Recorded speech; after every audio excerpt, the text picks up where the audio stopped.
Hello, I hope you are well. Since our class is technically ceramics and sculpture, I really wanted to get to something that was three-dimensional. So we're gonna try this and see how it goes. Our fourth project is recycled sculptures. It's robots, castles, faces, characters. Oh my, this is our fourth project. We will have a total of 5 projects. So we're getting really near the end, which is great. But this is our fourth, and I'm gonna tell you about it today. What are recycled materials? Anything that's going to be thrown away as trash.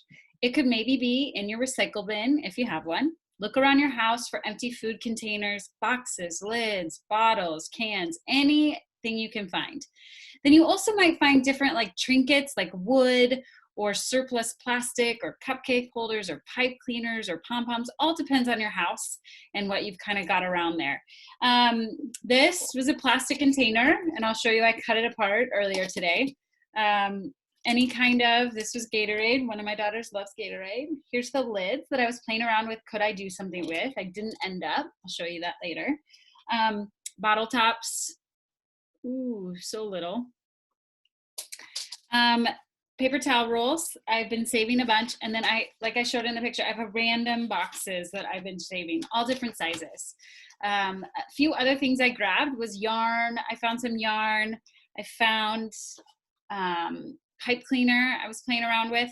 So those would be those extra things that possibly you might have around your house. What is 3D mean? 3D is a dimensional. It has that height, that width, and that depth. We talked a lot about this in the fall when we were in the classroom together. It's not just a piece of paper that's flat. It's something that has that depth, that has 3 dimensions. So here's some robot examples. Honestly, this is really fun. It took me maybe an hour and a half. Now I already had kind of the supplies collected. So that might be kind of the next couple days getting supplies, and then it won't take super long. I could have went on and on, but I had to be done for today. So you can see these are all different. Like there's an egg cart, there's random little M&M containers, an old tape thing on that one. Boxes cut apart. If, like this last one, if you need to lay it flat, you just cannot get it to stand up. Both of these are laid flat. You could also do that. It would reduce in having to attach stuff. I would be open to that. I like attaching because I think it challenges you guys and it's something to do. These are 3 totally different ones, a variety of boxes and a variety of stuff attached to them. These are wood. Again, you can see the one on the left is painted. You don't have to paint it. If you want to, you can. So it looks a little bit more uniformed, which is kind of nice.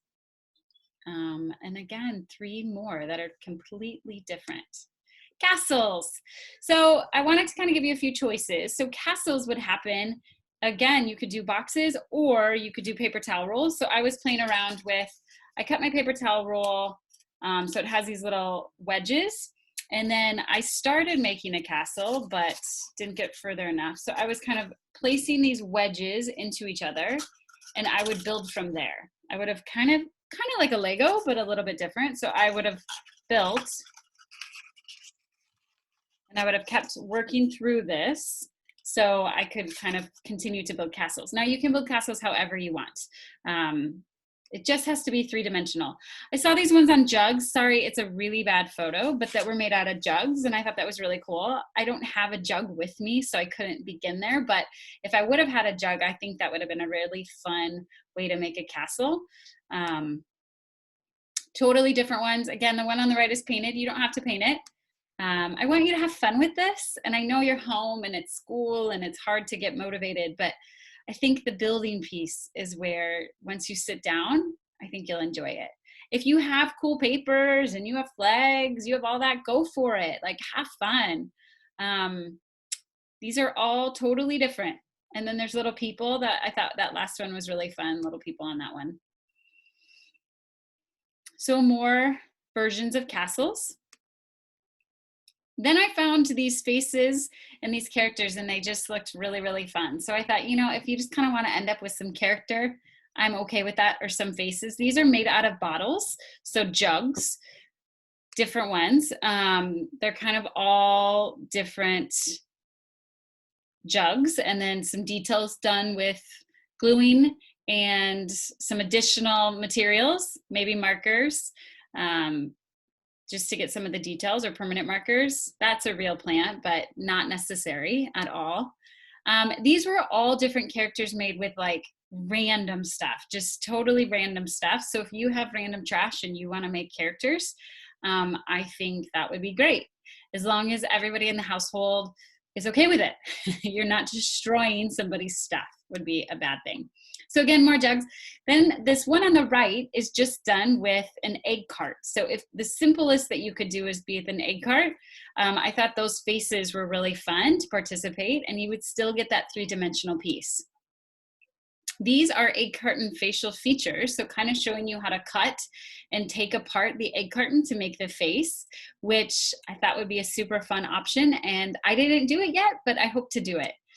So ways to attach cardboard without glue or tape. This can be a little bit difficult.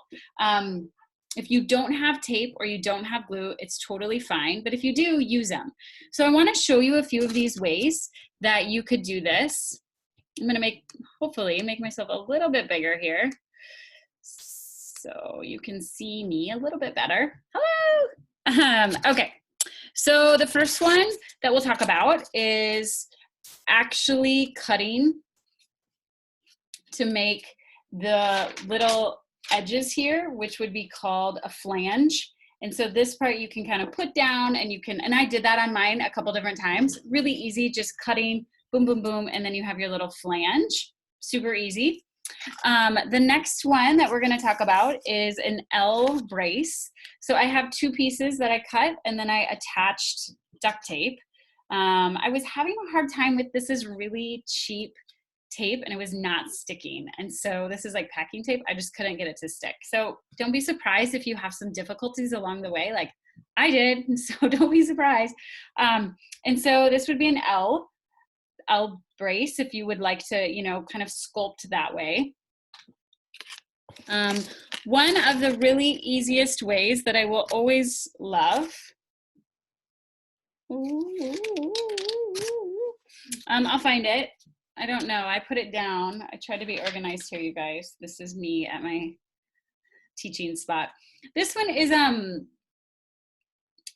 this one, you would take your piece. So I have a piece here. This was some crackers from Aldi's. And then I cut it to be a tab. So I cut this part. So this could be laid down and this could be laid down. And so then I would have kind of a building part that I could start building from. So this would be the tab piece that possibly you'd want to do something with.